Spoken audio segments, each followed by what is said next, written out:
Hi hello friends, welcome back to my channel. Friends, video ಬಂದು ಕನ್ನಡಕ್ಕೆ ಸಂಬಂಧಪಟ್ಟಂಥ ಕ್ವಶನ್ಸ್ಗಳು. ಸೊ ಇದು ವಿಲೇಜ್ ಅಕೌಂಟೆಂಟ್ ಅಥವಾ PDO ಅಥವಾ GPST, HST ಮತ್ತು PST ಏನು ಕಾಲ್ ಮಾಡ್ತೀವಿ ಅಂತ ಹೇಳ್ತಾರೆ. ಸೊ ಎಲ್ಲದಕ್ಕೂ ಯೂಸ್ ಆಗ್ತಕ್ಕಂಥ ಒಂದು ಸಬ್ಜೆಕ್ಟು ಜನರಲ್ ಕನ್ನಡ. ಸೊ ಯಾವ ಒಂದು ಎಕ್ಸಾಮ್ ಕಾಲ್ ಮಾಡ್ತಾರೋ ಎಲ್ಲಾದರೂ ಸಹ ಜನರಲ್ ಕನ್ನಡ ಕೇಳ್ತಾರೆ ಆಲ್ಮೋಸ್ಟು. ಸೊ ಎಲ್ಲದಕ್ಕೂ ಯೂಸ್ ಆಗ್ತಕ್ಕಂಥ ಒಂದು ಕಂಟೆಂಟ್ ಅಥವಾ ಒಂದು ಸಬ್ಜೆಕ್ಟ್ ಅಂತ ಹೇಳ್ಬೋದು. ಸೊ ಬನ್ನಿ ನೋಡೋಣ ಈ ಒಂದು ಮಾಡೆಲ್ ಪೇಪರ್ ಯಾವ ರೀತಿ ಇದೆ ಅಂತ. ಸೊ ಫಸ್ಟ್ ಕ್ವಶನ್ ಹೀಗಿದೆ ನೋಡಿ. ಸೊ ನೋಡಿಲಿ, ಕೆಳಗಿನಲ್ಲಿ ಯಾವುದು ಕನಕದಾಸರ ಕೃತಿ ಅಲ್ಲ ಅಂತ ಕೊಟ್ಟಿದ್ದಾರೆ ಫಸ್ಟ್ ಕ್ವಶನ್ನು. ಸೊ ಕನಕದಾಸರ ಬಗ್ಗೆ ಇನ್ನೂ ಒಂದು ಕ್ವಶನ್ ಬಂದಿತ್ತು. ಏನಂತ ಹೇಳಿದರೆ, ಈ ಒಂದು ಕೀರ್ತನೆಗಳನ್ನು ಬರೀ ಕೀರ್ತನೆಗಳನ್ನು ರಚನೆ ಮಾಡಿರ್ತಕ್ಕಂಥವ್ರೆ ಇದ್ದಾರೆ. ಆ್ಯಂಡ್ ಕೀರ್ತನೆಗಳ ಜೊತೆಗೆ ಕೃತಿಗಳನ್ನು ರಚನೆ ಮಾಡಿರ್ತಕ್ಕಂಥವ್ರು ಯಾರು ಅಂತ ಕೇಳಿದ್ದಾರೆ. ಸೊ ಇಲ್ಲಿ ದಾಸರುಗಳಲ್ಲಿ ಏನು ಬರ್ತಾರೋ ಸೊ ಅದರಲ್ಲಿ ಕನಕದಾಸರು ಒಬ್ಬರೇ ಕೃತಿಗಳನ್ನು ರಚನೆ ಮಾಡಿರ್ತಕ್ಕಂಥದ್ದು. ಮಿಕ್ಕಿದ ಯಾರೂ ಸಹ ಕೃತಿಗಳನ್ನು ರಚನೆ ಮಾಡಿಲ್ಲ, ಒಂದು ಕೀರ್ತನೆಗಳನ್ನು ಮಾತ್ರ ರಚನೆ ಮಾಡಿರ್ತಕ್ಕಂಥದ್ದು. ಸೊ ಇಲ್ಲಿ ಹರಿಭಕ್ತಿ ಸಾರ ಮತ್ತು ನಳಚರಿತ್ರೆ ಮತ್ತು ರಾಮಾಧ್ಯನ ಚರಿತ್ರೆ ಏನಿದೆಯೋ ಈ ಮೂರು ಬಂದು ಕನಕದಾಸರ ಕೃತಿಗಳಾಗಿರುತ್ತೆ. ಆ್ಯಂಡ್ ಗದುಗಿನ ಭಾರತ ಬಂದು ಆಪ್ಷನ್ 3 ಗದುಗಿನ ಭಾರತ ಏನಿದೆ ಸೊ ಇದು ಬಂದು ಕುಮಾರವ್ಯಾಸ ರಚನೆ ಮಾಡಿರ್ತಕ್ಕಂಥ ಒಂದು ಕೃತಿ, ಕುಮಾರವ್ಯಾಸನ ಒಂದು ಕೃತಿ. ಸೊ ಇವರನ್ನು ನಾವು ಗದುಗಿನ ನಾರಾಯಣಪ್ಪ ಅಂತ ಹೇಳ್ತೀವಿ. ಕುಮಾರವ್ಯಾಸನ ಗದುಗಿನ ನಾರಾಯಣಪ್ಪ ಅಂತ ಹೇಳ್ತೀವಿ. ಆ್ಯಂಡ್ ಇವರು ಬಂದು ಗದುಗಿನ ಭಾರತವನ್ನು ರಚನೆ ಮಾಡ್ತಾರೆ. ಸೊ ಇದು ಬಂದು ಭಾಮಿನಿ ಷಟ್ಪದಿಯಲ್ಲಿ ಇರ್ತಕ್ಕಂಥದ್ದು, ಭಾಮಿನಿ ಷಟ್ಪದಿಯಲ್ಲಿ ರಚನೆ ಮಾಡಿರ್ತಕ್ಕಂಥದ್ದು. ಓಕೆ, ಸೊ ಆನ್ಸರ್ ಬಂದು ಆಪ್ಷನ್ 3 ಗದುಗಿನ ಭಾರತ. ಇದು ಕುಮಾರವ್ಯಾಸರ ಒಂದು ಕೃತಿಯಾಗಿರುತ್ತೆ. ಸೊ ಹಾಗಾಗಿ ಆನ್ಸರ್ ಇದನ್ನು ತೊಗೊಳ್ಬೇಕಾಗುತ್ತೆ. ಆ್ಯಂಡ್ ನೆಕ್ಸ್ಟ್ ಕ್ವಶನ್ ಹೀಗಿದೆ, ಷಟ್ಪದಿ ಬ್ರಹ್ಮ ಎಂದು ಇವರನ್ನು ಕರೆಯುತ್ತಾರೆ ಅಂತ ಕೊಟ್ಟಿದ್ದಾರೆ. ಸೊ ಫಸ್ಟ್ ನೀವು ನೋಡ್ತಾ ಹೋದಾಗೆ ಷಟ್ಪದಿಯ ಬ್ರಹ್ಮ ಯಾರಂತ ಹೇಳಿದ್ರೆ, ಸೊ ಅದಕ್ಕೂ ಮೊದಲ ಆಪ್ಷನ್ಸ್ಗಳು ಏನು ಕೊಟ್ಟಿದ್ದಾರೋ ಹರಿಹರ ಅಂತ ಕೊಟ್ಟಿದ್ದಾರೆ ನೋಡಿ. ಇದು ಬಂದು ರಗಳೆಯ ಕವಿ ಇವರು. ಸೊ ರಗಳೆಯ ಕವಿ ಬಂದು ಹರಿಹರ ಆಗಿರ್ತಾರೆ. ಆ್ಯಂಡ್ ನೆಕ್ಸ್ಟ್ ಬಸವಣ್ಣವ್ರಿಗಂತೂ ತುಂಬ ಇದ್ದಾವೆ. ಏನಂತ ಹೇಳಿದರೆ ಜಗಜ್ಯೋತಿ ಬಸವಣ್ಣ ಅಂತ ಹೇಳ್ತೀವಿ, ಜಗಜ್ಯೋತಿ ಬಸವಣ್ಣ. ಆ್ಯಂಡ್ ನೆಕ್ಸ್ಟ್ ಬಂದು ಕ್ರಾಂತಿಯೋಗಿ ಬಸವಣ್ಣ ಅಂತ ಹೇಳ್ತೀವಿ, ಕ್ರಾಂತಿಯೋಗಿ. ಆ್ಯಂಡ್ ನೆಕ್ಸ್ಟ್ ಬಂದು ಭಕ್ತಿ ಭಂಡಾರಿ ಅಂತ ಮೇಯ್ನಾಗಿ ಹೇಳ್ತೀವಿ, ಭಕ್ತಿ ಭಂಡಾರಿ ಬಸವಣ್ಣ ಅಂತ ಹೇಳ್ತೀವಿ. ಆ್ಯಂಡ್ ನೆಕ್ಸ್ಟ್ ಮಾನವತಾವಾದಿ, ಮಾನವತಾವಾದಿ ಅಂತ ಹೇಳ್ತೀವಿ. ಸೊ ಆನ್ಸರು ಇಲ್ಲಿ ಬಸವಣ್ಣಗೆ ಬಂದು ಜಗಜ್ಯೋತಿ ಬಸವಣ್ಣ, ಕ್ರಾಂತಿವೀರ ಬಸವಣ್ಣ ಮತ್ತು ಕ್ರಾಂತಿಯೋಗಿ ಬಸವಣ್ಣ, ಭಕ್ತಿ ಭಂಡಾರಿ ಬಸವಣ್ಣ, ಮಹಾಮಾನವತಾವಾದಿ ಬಸವಣ್ಣ. ಸೊ ಇದೆಲ್ಲ ಬಂದು ಬಸವಣ್ಣನಿಗೆ ಇರ್ತಕ್ಕಂಥ ಬಿರುದುಗಳಾಗಿರುತ್ತೆ. ನೆಕ್ಸ್ಟ್ ಪುರಂದರದಾಸರು ಮೇಯ್ನಾಗಿ ಹೇಳ್ತಕ್ಕಂಥದ್ದು ಏನಂತ ಹೇಳಿದ್ರೆ ಕರ್ನಾಟಕ ಸಂಗೀತದ ಪಿತಾಮಹ ಅಂತ ಹೇಳ್ತೀವಲ್ವಾ. ಸೊ ಕರ್ನಾಟಕ ಸಂಗೀತದ ಪಿತಾಮಹ ಬಂದು ಪುರಂದರದಾಸರು. ಆ್ಯಂಡ್ ಇನ್ನು ಉಳಿದಿರ್ತಕ್ಕಂಥದ್ದು ರಾಘವಾಂಕ ಏನಿದ್ದಾರೋ ಸೊ ಇವ್ರು ಬಂದು ಷಟ್ಪದಿಯ ಬ್ರಹ್ಮ ಅಂತ ಹೇಳ್ತೀವಿ. ಆಪ್ಷನ್ ಡಿ ಷಟ್ಪದಿಯ ಬ್ರಹ್ಮ ಬಂದು ರಾಘವಾಂಕ ಆಗಿರ್ತಾರೆ. ಆ್ಯಂಡ್ ನೆಕ್ಸ್ಟ್ ಕ್ವಶನ್ ಹೀಗಿದೆ, ಹಚ್ಚೆವು ಕನ್ನಡದ ದೀಪ,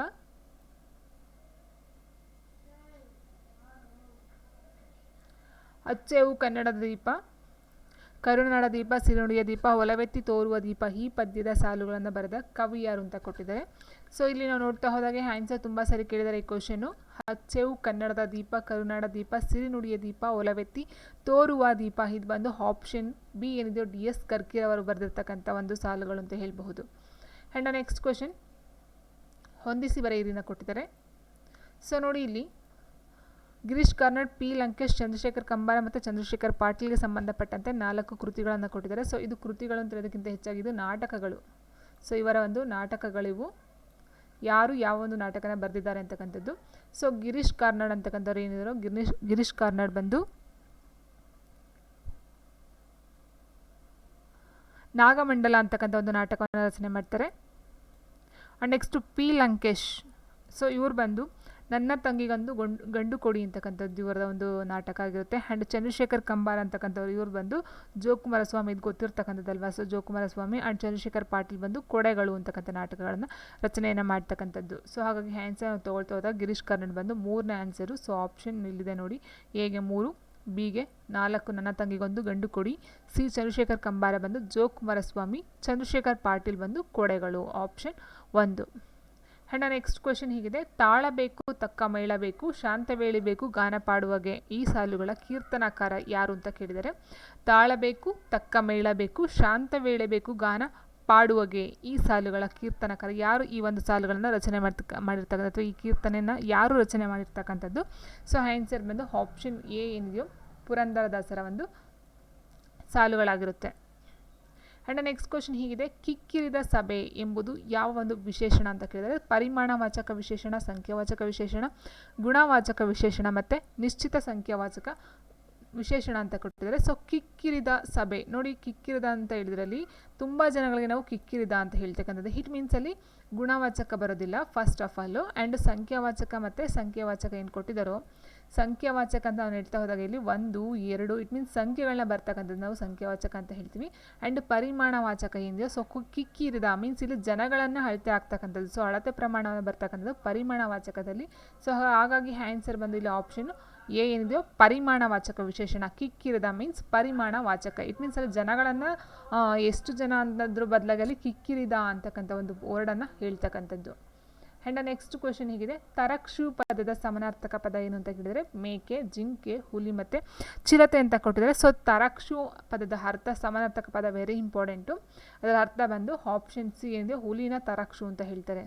ವ್ಯಾಘ್ರ ಅಂತ ಹೇಳ್ತೀವಲ್ಲ ಹುಲಿ, ಸೊ ಅದ್ರ ಜೊತೆಗೆ ತರಕ್ಷು ಅಂತಕ್ಕಂಥ ಪದನೂ ಸಹ ಯೂಸ್ ಮಾಡ್ತಾರೆ. ಆ್ಯಂಡ್ ನೆಕ್ಸ್ಟ್ ಕ್ವೆಶನ್ ಹೀಗಿದೆ, ತುದಿ ನಾಲಿಗೆ ಈ ಸಮಾಸ ಪದದ ವಿಗ್ರಹ ರೂಪ ಕೇಳಿದರೆ ತುದಿ ನಾಲಿಗೆ ಅಂತ ಹೇಳಿದಾಗ ಸೊ ಇಲ್ಲಿ ಉಲ್ಟಾ ಆಗ್ತಕ್ಕಂಥದ್ದಲ್ವಾ, ನಾಲಿಗೆಯ ಪ್ಲಸ್ ತುದಿ ಅಂತ ಬರ್ತಕ್ಕಂಥದ್ದು. ಸೊ ತುದಿ ಅಂತಕ್ಕಂಥದ್ದು ಫಸ್ಟ್ ಬರಲ್ಲ, ನಾಲಿಗೆಯ ಪ್ಲಸ್ ತುದಿ. ಆಪ್ಷನ್ ಬಿ ಏನಿದೆಯೋ ಸೊ ಇದು ಆನ್ಸರ್ ಆಗ್ತಕ್ಕಂಥದ್ದು. ನಾಲಿಗೆಯ ಪ್ಲಸ್ ತುದಿ, ತುದಿ ನಾಲಿಗೆ, ಇದು ಬಂದು ಹಂಶಿ ಸಮಾಸಕ್ಕೆ ಎಕ್ಸಾಂಪಲ್ ಆಗ್ತಕ್ಕಂಥದ್ದು. ಹಂಶಿ ಸಮಾಸ ಬರುತ್ತೆ. ಆ್ಯಂಡ್ ನೆಕ್ಸ್ಟ್ ಕ್ವೆಶನ್, ಸುರೇಂದ್ರ ಇದು ಯಾವ ಸಂಧಿಯಾಗಿದೆ ಅಂತ ಕೊಟ್ಟಿದ್ದಾರೆ. ಸೊ ಫಸ್ಟ್ಗೆ ನಾವು ಸುರೇಂದ್ರನ ಬಿಡಿಸಿ ಬರೆದಾಗ ಸುರ ಪ್ಲಸ್ ಇಂದ್ರ, ಸುರ ಪ್ಲಸ್ ಇಂದ್ರ. ಸೊ ನೋಡಿ ಇದು ಸುರ ಪ್ಲಸ್ ಇಂದ್ರ. ನೋಡಿ ಇಲ್ಲಿ ಆ ಮುಂದೆ ಏನಾಗುತ್ತೆ, ಈ ಕರ ಬರ್ತಕ್ಕಂಥದ್ದು, ಅದನ್ನು ಕೂಡಿಸಿ ಬರೆದಾಗ ನಮ್ಗೆ ಇಲ್ಲಿ ಏ ಕರ ಆಗ್ತಕ್ಕಂಥದ್ದು ಅಲ್ವಾ, ಸುರೇಂದ್ರ ಏ ಕರ. ಸೊ ಆ ಕರ ಮುಂದೆ ಈ ಕರ ಪರವಾದಾಗ ಎ ಐ ಕರಗಳು ಪರವಾದ ನಾವೇನಂತೀವಿ ಅದನ್ನು ಎ ಕರಗಳ ಎಸ್, ಅದು ಗುಣಸಂಧಿಗೆ ಬರ್ತಕ್ಕಂಥದ್ದು. ಆಪ್ಷನ್ 1 ಗುಣಸಂಧಿ ಆಗುತ್ತೆ. ಇನ್ನು ಸವರ್ಣ ಸಂಧಿ ಅಂತ ಹೇಳಿದ್ರೆ ಸ್ವರಾಕ್ಷರಗಳು ಬರ್ತಕ್ಕಂಥದ್ದು. ಆಗಮ ಸಂಧಿ ಅಂತ ಹೇಳಿದಾಗ ಯಕಾರಕ ಮತ್ತು ವಕಾರಾಗಮ ಅಕ್ಷರ ಬರ್ತಕ್ಕಂಥದ್ದು. ಆದೇಶ ಅಂತ ಹೇಳಿದಾಗ ಕಚಡದ ಅಕ್ಷರಗಳ ಬದಲಾಗಿ ಗಜಡದ ಅಕ್ಷರಗಳು ಆದೇಶವಾಗಿ ಬರ್ತಕ್ಕಂಥದ್ದು. ಸೊ ಹಾಗಾಗಿ ಇಲ್ಲಿ ಆನ್ಸರ್ ಬಂದು ಆಪ್ಷನ್ 1 ಗುಣಸಂಧಿ. ಆ್ಯಂಡ್ ನೆಕ್ಸ್ಟ್ ಕ್ವೆಶನ್ ಹೀಗಿದೆ, ಇಲ್ಲಿನ ಹೇಳಿಕೆ ಮತ್ತು ಅರ್ಥಗಳಲ್ಲಿ ಸರಿಯಾದ ಉತ್ತರವನ್ನು ಆಯ್ಕೆ ಮಾಡಿ ಅಂತ ಕೊಟ್ಟಿದ್ದಾರೆ. ಹೇಳಿಕೆ ಹೀಗಿದೆ, ಪಿರಿಯಣ್ಣಂಗೆರಗುವುದು ಪರಿಭವಮೆ ಅಂತ ಕೊಟ್ಟಿದ್ದಾರೆ. ಅರ್ಥ ದೊಡ್ಡಣ್ಣನಿಗೆ ನಮಸ್ಕರಿಸುವುದು ಒಂದು ದೊಡ್ಡ ಗುಣವಲ್ಲವೇ ಅಂತ ಕೊಟ್ಟಿದ್ದಾರೆ. ಸೊ ಇಲ್ಲಿ ಅರ್ಥ ನೋಡ್ತಾ ಹೋದಾಗ ಪಿರಿಯಣ್ಣ ಓಕೆ ದೊಡ್ಡಣ್ಣ ಅಂತ ಆಗುತ್ತೆ, ಎರಗುವುದು ಮೀನ್ಸ್ ನಮಸ್ಕರಿಸುವುದು ಓಕೆ. ಸೊ ಪಿರಿಯಣ್ಣ ಅಂತ ಹೇಳಿದ್ರೆ ದೊಡ್ಡಣ್ಣನಿಗೆ, ಪೆರಗುವುದು ಮೀನ್ಸ್ ನಮಸ್ಕರಿಸುವುದು ಪರಿಭವಮೆ. ಪರಿಭವ ಅಂತ ಹೇಳಿದ್ರೆ ಇಲ್ಲಿ ಅಗೌರವ ತೋರ್ತಕ್ಕಂಥದ್ದು, ಅಗೌರವ ಅಂತ ಅರ್ಥ ಬರುತ್ತೆ. ಅಥವಾ ಇನ್ನು ನೋಡ್ತಾ ಹೋದರೆ ಅಗೌರವದ ಬದಲು ನಿರ್ಲಕ್ಷ್ಯ ಮಾಡ್ತಕ್ಕಂಥದ್ದಾಗಿರ್ಬೋದು. ಸೊ ಪರಿಭವ ಅಂತ ಹೇಳಿದರೆ ಅಗೌರವ ಅಥವಾ ನಿರ್ಲಕ್ಷ್ಯ ಅಂತ ಅರ್ಥ ಬರುತ್ತೆ. ಸೊ ಹಾಗಾಗಿ ಇಲ್ಲಿ ದೊಡ್ಡ ಗುಣವಲ್ಲವೇ ಅಂತ ಕೊಟ್ಟಿದ್ದಾರೆ. ಸೊ ಇದಕ್ಕೂ ಒಂದು ಅರ್ಥ ಇಲ್ಲ. ಸೊ ಹಾಗಾಗಿ ಹೇಳಿಕೆ ಸರಿ ಇದೆ, ಅರ್ಥ ತಪ್ಪಿದೆ. ಆಪ್ಷನ್ 1 ಸರಿಯಾಗಿರ್ತಕ್ಕಂಥದ್ದು. ಸೊ ದೊಡ್ಡಣ್ಣನಿಗೆ ನಮಸ್ಕರಿಸೋದು ದೊಡ್ಡ ಗುಣವಲ್ಲವೇ ಹೌದು, ಆದರೆ ಈ ಅರ್ಥಕ್ಕೆ ತಕ್ಕಂತೆ ಹೋದಾಗ ಪಿರಿಯಣ್ಣಂಗೆ ಇರಗೋದು ಪರಿಭವಮೆ. ಇಟ್ ಮೀನ್ಸ್ ಇದು ಅಗೌರವ ಅಂತ ಅರ್ಥ ಕೊಡ್ತಕ್ಕಂಥದ್ದು ಪರಿಭವ ಅಂತ ಹೇಳಿದರೆ ಓಕೆ. ಸೊ ಆ್ಯಂಡ್ ನೆಕ್ಸ್ಟು, ನಾನು ನಾವು ಉತ್ತಮ ಪುರುಷ ಸರ್ವನಾಮಗಳು, ನೀನು ನೀವು ಎಂಬುದು ಏನು ಅಂತ ಕೇಳಿದರೆ ಸೊ ನಾನು ನಾವು ಬಂದು ಉತ್ತಮ ಪುರುಷ ಓಕೆ. ಸೊ ನೀನು ನೀವು ಅಂತಕ್ಕಂಥದ್ದು ಎಸ್ ಮಧ್ಯಮ ಪುರುಷ ಸರ್ವನಾಮ ಆಗ್ತಕ್ಕಂಥದ್ದು. ಸೊ ಪ್ರಥಮ ಅಂತ ಹೇಳಿದಾಗ ಅವನು ಅವಳು ಅಂತಕ್ಕಂಥದ್ದು ಬರುತ್ತೆ. ಅವನು ಅವಳು ಅವರು ಆ ಥರ ಬರ್ತಕ್ಕಂಥದ್ದು, ಅವಳು ಅವರು. ಸೊ ಬಂದು ಪ್ರಥಮ ಪುರುಷಕ್ಕೆ ಬರ್ತಕ್ಕಂಥದ್ದು. ನಾನು ನಾವು ಉತ್ತಮ, ನೀನು ನೀವು ಬಂದು ಆಪ್ಷನ್ ಡಿ ಇದೆಯಲ್ಲ ಮಧ್ಯಮ ಪುರುಷ ಸರ್ವನಾಮ. ಆ್ಯಂಡ್ ನೆಕ್ಸ್ಟ್ ಕ್ವೆಶನ್ ಹೇಗಿದೆ, ಕೆಳಗಿನ ಪದಗಳಿಗೆ ಸಮಾನಾರ್ಥಕವಾದ ಅಥವಾ ಸಮೀಪದ ಅರ್ಥವುಳ್ಳ ಪದವನ್ನು ಹುಡುಕಿರಿ ಅಂತ ಕೊಟ್ಟಿದ್ದಾರೆ. ಸೊ ಆವು ಮೀನ್ಸ್ ಏನಂತ ಅರ್ಥ ಬರುತ್ತೆ, ಹಾಡುನ, ಹಾವುನ, ಹಸುನ, ಎತ್ತು ಅಂತ ಕೊಟ್ಟಿದ್ದಾರೆ. ಸೊ ಇಲ್ಲಿ ಹಾವು ಅಂತಕ್ಕಂಥ ಪದದ ಅರ್ಥ ಅಂತ ನೋಡಿದ್ರೆ ಆಪ್ಷನ್ ಸಿ ಹಸು ಅಂತ ಅರ್ಥ ಬರುತ್ತೆ.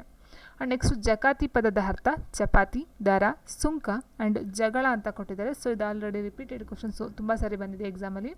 ಜಪಾತಿ ಮೀನ್ಸ್ ಸುಂಕ, ಆಪ್ಷನ್ ಸಿ ಸುಂಕ. ಆ್ಯಂಡ್ ನೆಕ್ಸ್ಟ್ ಕ್ವಶನ್ನು ನುಡಿಗಟ್ಟನ್ನು ಕೊಟ್ಟಿದ್ದಾರೆ, ಅದರ ಅರ್ಥವನ್ನು ಹೇಳ್ಬೇಕು ನಾವಿಲ್ಲಿ. ಸೊ ಭೂಮಿ ತೂಕದ ಮನುಷ್ಯ ಅಂತ ಕೊಟ್ಟಿದ್ದಾರೆ, ತುಂಬ ಭಾರವಾದ ಮನುಷ್ಯ. ಹೇಳಿದ ಹಾಗೆ ನುಡಿಗಟ್ಟು ಅಂತ ಹೇಳಿದಾಗ ಕೊಟ್ಟಿರ್ತಕ್ಕಂಥ ಏನು ಕ್ವಶನ್ಸ್ ಪದ ನುಡಿಗಟ್ಟಿರುತ್ತೋ ಸೊ ಅದಕ್ಕೂ ಆನ್ಸರಲ್ಲಿ ಇರ್ತಕ್ಕಂಥ ಪದಗಳಲ್ಲಿ ಅಕ್ಷರದ ಒಂದು ಸಾಮ್ಯತೆ ಇರುತ್ತೆ. ಇಟ್ ಮೀನ್ಸ್ ಭೂಮಿ ಅಂತ ಬಂದಿದೆ, ಇಲ್ಲಿ ಯಾವುದೇ ಆನ್ಸರಲ್ಲೂ ಭೂಮಿ ಅಂತ ಬರುವಾಗಿಲ್ಲ. ಆ್ಯಂಡ್ ತೂಕ ಅಂತ ಬಂದ್ರೂ ಅಷ್ಟೇ, ತೂಕನೂ ಸಹ ಆನ್ಸರಲ್ಲಿ ಬರಲ್ಲ. ಮನುಷ್ಯ ಅಂತಕ್ಕಂಥದ್ದು ಆನ್ಸರಲ್ಲಿ ಬರೋದಿಲ್ಲ. ಸೊ ಫಾರ್ ಎಕ್ಸಾಂಪಲ್ ನೋಡ್ತಾ ಹೋದಾಗೆ ನೋಡಿ, ಇಲ್ಲಿ ಭೂಮಿ ಅಂತಕ್ಕಂಥದ್ದು ಕೊಟ್ಟಿದ್ದಾರಲ್ಲ, ಭೂಮಿ ತೂಕದ ಮನುಷ್ಯ ಅಂತಕ್ಕಂಥದ್ದು ಕೊಟ್ಟಿದ್ದಾರಲ್ವ. ಸೊ ಭೂಮಿ ಅಂತ ಹೇಳಿದರೆ ತುಂಬ ತಾಳ್ಮೆ ಗುಣದ ಮನುಷ್ಯ, ಇಟ್ ಮೀನ್ಸ್ ತುಂಬ ತಾಳ್ಮೆಯಿಂದ ಇರ್ತಕ್ಕಂಥವ್ರು ಅಂತ ಅರ್ಥ ಬರುತ್ತೆ. ತುಂಬ ಭಾರವಾದ ಮನುಷ್ಯ, ತಾಳ್ಮೆ ಗುಣದ ಮನುಷ್ಯ, ಭೂಮಿಗೆ ಭಾರವಾದ ಮನುಷ್ಯ, ಭೂಮಿಯಷ್ಟು ತೂಕ ಆಗುವ ಮನುಷ್ಯ ಅಲ್ಲ. ಸೊ ಇವೆರಡು ಬರೋದಿಲ್ಲ.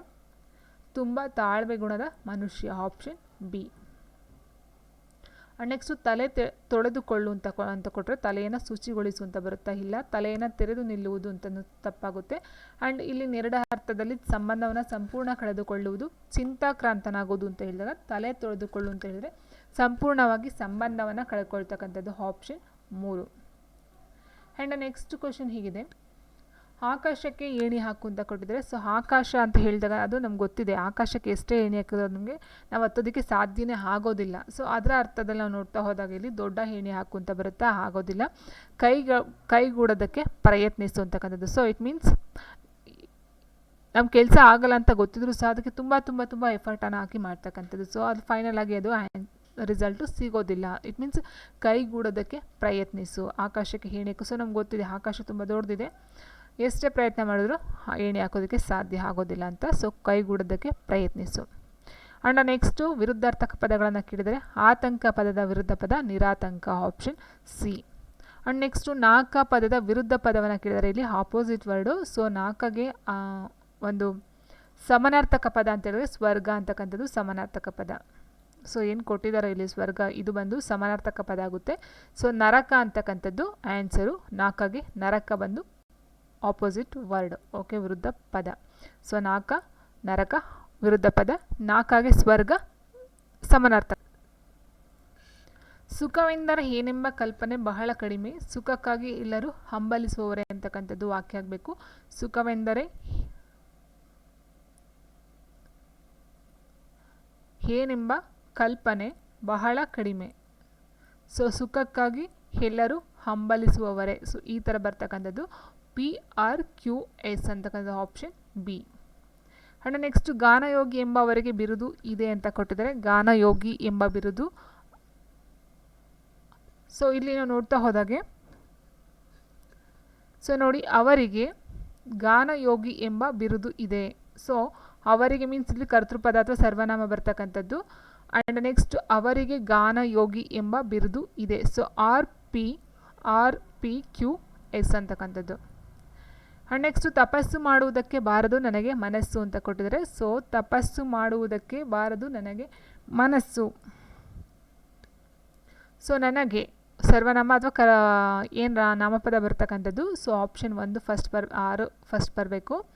ನನಗೆ ತಪಸ್ಸು ಮಾಡುವುದಕ್ಕೆ ಮನಸ್ಸು ಬಾರದು. 2, 3, 4 ಕ್ರಿಯಾಪದ, 4 ಕ್ಯೂ ಲಾಸ್ಟಲ್ಲಿದೆ. ಸೊ ಇದು ಬರ್ತಕ್ಕಂಥದ್ದು.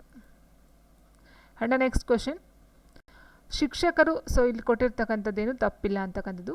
ಶಿಕ್ಷಕರು ರಾಷ್ಟ್ರೀಕರಣ ಕುರಿತು ಪಾಠ ಹೇಳಿದರು ಅಂತ ಕೊಟ್ಟಿದ್ದಾರೆ. ಸೊ ರಾಷ್ಟ್ರೀಕರಣ ಅಂತ ನೋಡ್ತಾ ಹೋದಾಗೆ ಸೊ ಇದು ತಪ್ಪಿದೆ, ಇದು ಸಹ ತಪ್ಪಿದೆ. ಆ್ಯಂಡ್ ನೆಕ್ಸ್ಟ್ ಇಲ್ಲಿ ರಾಷ್ಟ್ರೀಕರಣ ಬರಲ್ಲ, ರಾಷ್ಟ್ರೀಕರಣ ಸರಿಗಿರ್ತಕ್ಕಂಥದ್ದು. ಸೊ 22ಕ್ಕೆ ಆನ್ಸರು ಡಿ, ತಪ್ಪಿಲ್ಲ ಅಂತಕ್ಕಂಥದ್ದು. ನೆಕ್ಸ್ಟು ಆಹ್ವಾನಿತ ಗಣ್ಯರ ಓತಾಪ್ರೋತ. ಸೊ ಓತಾಪ್ರೋತ ನುಡಿಗಳಿಗೆ ಸಭಿಕರು ತಲೆದೋಗಿರೋಂಥ ಏನು ಕೊಟ್ಟಿದ್ದಾರೆ. ಸೊ ಇಲ್ಲಿ ಓತಾಪ್ರೋತ ಅಂತ ನೋಡ್ತಾ ಹೋದಾಗ ನಾವು ಇಲ್ಲಿ ಈತ ಬರಬೇಕು, ಮಹಾಪ್ರಾಣಾಕ್ಷರ ಬರೋ ಹಾಗಿಲ್ಲ. ನೆಕ್ಸ್ಟ್ ಇಲ್ಲಿ ಇಂಗ್ಲೀಷ್ ಪದವನ್ನು ಕೊಟ್ಟಿದ್ದಾರೆ, ಕನ್ನಡ ರೂಪವನ್ನು ಕಂಡುಹಿಡಬೇಕು. ಒಳ್ಳೆಯ ಕೆಲ ಸಲಹೆ ಸೂಚನೆಗಳಿಗೆ ಅಡ್ವರ್ಸ್ ಉತ್ತರ ನೀಡಬಾರದು ಅಂತ ಕೊಟ್ಟಿದ್ದಾರೆ. ಸೊ ಅಡ್ವರ್ಸ್ ಮೀನ್ಸ್ ವ್ಯತಿರಿಕ್ತ ಅಂತ ಅರ್ಥ ಬರುತ್ತೆ.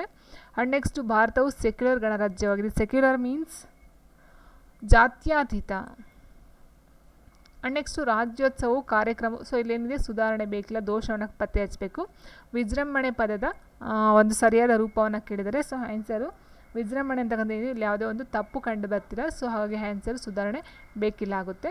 ನೆಕ್ಸ್ಟ್ ಇತ್ಯರ್ಥ. ಸೊ ಇತ್ಯರ್ಥ ಪದದ ಸರಿಯಾದಂಥ ರೂಪ ಅಂತ ಹೇಳಿದ್ರೆ ಈ ಒಂದು ಇತ್ಯರ್ಥ ಅಂತಕ್ಕಂಥದ್ದು. ಆ್ಯಂಡ್ ನೆಕ್ಸ್ಟ್ ಬಂದು ಸೊ ಗುಂಪಿಗೆ ಸೇರಿದ ಪದ ಕೊಟ್ಟಿದ್ದಾರೆ. ಓಲೆಗರಿ, ತಾಳೆಗರಿ, ಭೂರ್ಜಪತ್ರ, ಪದ್ಮಪತ್ರ ಅಂತ ಕೊಟ್ಟಿದ್ದಾರೆ. ಸೊ ಪದ್ಮಪತ್ರ ಆನ್ಸರ್ ಆಗುತ್ತೆ, ಯಾಕಂತಂದರೆ ಈ ಮೂರನ್ನು ಸಹ ಬರೆಯೋದಕ್ಕೆ ಯೂಸ್ ಮಾಡ್ತಾಯಿದ್ರು. ತಾಳೆಗರಿ ಥರ ಈ ಮೂರು ಸಹ ಯೂಸ್ ಮಾಡ್ತಾಯಿದ್ರು. ಬಟ್ ಪದ್ಮಪತ್ರ ಅಂತ ಹೇಳಿದರೆ ಕಮಲದ ಹೂವಿನ ದಳಗಳನ್ನ ನಾವು ಪದ್ಮಪತ್ರ ಅಂತ ಹೇಳ್ತೀವಿ. ನೆಕ್ಸ್ಟ್ ಮತ್ತು ಅಥವಾ ಆದ್ದರಿಂದ ಅದುವೆ ಅಂತ ಕೊಟ್ಟಿದ್ದಾರೆ. ಸೊ ಇಲ್ಲಿ ಮತ್ತು ಅಥವಾ ಆದ್ದರಿಂದ ಇದು ಬಂದು ಸಂಬಂಧ ಸೂಚಕಗಳಿಗೆ ಬರ್ತಕ್ಕಂಥದ್ದು. ಆ್ಯಂಡ್ ನೆಕ್ಸ್ಟ್ ಅದುವೆ ಅಂತಕ್ಕಂಥದ್ದು ಹವಾಧಾರಣಾರ್ಥಕ. ಸೊ ಹಾಗಾಗಿ ಆನ್ಸರು ಆಪ್ಷನ್ 4. ನೆಕ್ಸ್ಟ್ ಸಲುವಳಿ ಎಂಬ ಪದ ಈ ವ್ಯಾಕರಣಕ್ಕೆ ಸೇರಿದೆ ಅಂತ ಹೇಳಿದ್ರೆ ಸಲುವಳಿ ಅಂತಕ್ಕಂಥದ್ದು ತದ್ದಿತ ಅಂತ ಭಾವನಾಮಕ್ಕೆ ಬರ್ತಕ್ಕಂಥದ್ದು. ನೆಕ್ಸ್ಟು ಕೆಳಗಿನ ಪದಗಳಲ್ಲಿ ಕನ್ನಡ ಮೂಲದ್ದು ಅಲ್ಲದ ಪದವನ್ನು ಗುರುತಿಸಿ ಅಂತ ಕೊಡಿದ್ರೆ ಕೆನ್ನೀರು ಬೆನ್ನೀರು ಬೆಚ್ಚಗೆ ರೈತ. ಸೊ ರೈತ ಬರುತ್ತೆ. ಸೊ ರೈತ ಅಂತಕ್ಕಂಥದ್ದು ಕನ್ನಡ ಪದ ಅಲ್ಲ. ನೆಕ್ಸ್ಟ್ ಶಿಖರ ಎಂಬ ಪದ ಈ ವ್ಯಾಕರಣಾಂಶಕ್ಕೆ ಸೇರಿದೆ ಅಂತ ಕೊಟ್ಟಿದ್ರೆ ಶಿಖರ ಮೀನ್ಸ್ ನಾಮಪದ ಆಗುತ್ತೆ, ಕ್ರಿಯಾಪದ ಬರೋದಿಲ್ಲ, ವಿಶೇಷಣ ಧಾತುಗೆ ಬರೋದಿಲ್ಲ. ಆ್ಯಂಡ್ ನೆಕ್ಸ್ಟು ಕಂಠ್ಯ ಧ್ವನಿಗಳನ್ನು ಗುರುತಿಸಿ ಅಂತ ಕೊಟ್ಟಿದ್ರೆ ಕಂಠ್ಯ ಅಂತ ಹೇಳಿದ್ರೆ ಕವರ್ಗ ಏನಿದೆಯೋ ಕಕ್ಕ ಗಗ್ಗ ಇನ್ಯ. ಸೊ ಅದು ಬಂದು ಕಂಠ್ಯ ಧ್ವನಿಗಳಾಗುತ್ತೆ. ಸೊ ಕಂಠ್ಯ ತಾಲವ್ಯ ಮೂಲವ್ಯ ದಂತ್ಯ ಓಷ್ಟೆ ಬರ್ತಕ್ಕಂಥದ್ದು ಒಟ್ಟು 5 ವರ್ಗಗಳು. ಸೊ ಇಲ್ಲಿ ಕ ಮತ್ತು ಗ ಬಂದು ಕಂಠ್ಯ. ನೆಕ್ಸ್ಟ್ ಲಾಸ್ಟ್ ಕ್ವಶನು, ಈ ಕೆಳಗೆ PQRS ಎಂಬ 4 ವಾಕ್ಯಗಳನ್ನು ಹಿಡಿದು ಅವುಗಳನ್ನು ಅರ್ಥಪೂರ್ಣವಾಗಿ ಜೋಡಿಸುವ ಕ್ರಮವನ್ನು ಗುರುತಿಸಿ ಅಂತ ಕೊಟ್ಟಿದ್ದಾರೆ. ಬೇಸಾಯಕ್ಕೆ ಜೊತೆಯಾಗಿ ಆಸರೆಯಾಗಿ ರಾಟೆಯು ಬೇಸಾಯಕ್ಕೆ ಒಂದು ಗೌರವ ಕೊಟ್ಟಿತು ಅಂತ ಕೊಟ್ಟಿದ್ದಾರೆ. ರಾಟೆಯೇ ಜನರ ಸರ್ವಸ್ವ, ಅದು ಮಾಯವಾದಾಗಲೇ ಜನರ ಸ್ವಾತಂತ್ರ್ಯ ಮಾಯವಾಯಿತು. 7,000 ಹಳ್ಳಿಗಳು ಅದರಿಂದ ಸ್ವಸಂಪೂರ್ಣವಾಗಿದ್ದವು. ರಾಟೆ ಹೋದಾಗ ಅದರೊಡನೆ ಕೋಟಿ ವಿದ್ಯೆ ಹೋದವು. ವಿಧವೆಯ ಗೆಳತಿ, ಹಸಿದವನಿಗೆ ಅನ್ನ, ಸೋಮರಿತನಕ್ಕೆ ಮದ್ದು, ರಾಟೆ ಗ್ರಾಮ ಜೀವನದ ತಿರುಗಾಲಿ ಅಂತ ಕೊಟ್ಟಿದ್ದಾರೆ. ಸೊ ಇದನ್ನು ನಾವು ಆರ್ಡರ್ ವೈಸ್ ಆಗಿ ಮಾಡ್ತಾ ಹೋದಾಗ ಸೊ ಆನ್ಸರ್ ಬಂದು ಫಸ್ಟು ರಾಟೆಯೇ ಜನರ ಸರ್ವಸ್ವ, ಅದು ಮಾಯವಾದಾಗಲೇ ಜನರ ಸ್ವಾತಂತ್ರ್ಯ ಮಾಯವಾಯಿತು. ಬೇಸಾಯಕ್ಕೆ ಜೊತೆಯಾಗಿ ಆಸರೆಯಾಗಿ ರಾಟೆಯು ಬೇಸಾಯಕ್ಕೆ ಒಂದು ಗೌರವನ ತಂದು ಕೊಟ್ಟಿರುತ್ತೆ. ಮತ್ತು ವಿಧವೆಯ ಗೆಳತಿ, ಹಸಿದವನಿಗೆ ಅನ್ನ, ಸೋಮರಿತನಕ್ಕೆ ಮದ್ದು, ರಾಟೆ ಗ್ರಾಮ ಜೀವನ ತಿರುಗಾಲಿ. ಆ್ಯಂಡ್ ನೆಕ್ಸ್ಟು 7,000 ಹಳ್ಳಿಗಳು ಅದರಿಂದ ಸ್ವಸಂಪೂರ್ಣವಾಗಿದ್ದವು. ರಾಟೆ ಹೋದಾಗ ಅದರೊಡನೆ ಕೋಟಿ ವಿದ್ಯೆ ಹೋದವು. ಇದು ಲಾಸ್ಟ್ಗೆ ಹೋಯಿತು ಅಂತಕ್ಕಂಥದ್ದು ಬರಬೇಕು. ಸೊ ಆಪ್ಷನ್ ಇದು 1 ಬರುತ್ತೆ, ಇದು 2 ಆ್ಯಂಡ್ ಇದು 3, ಇದು 4. ಆಪ್ಷನ್ 1.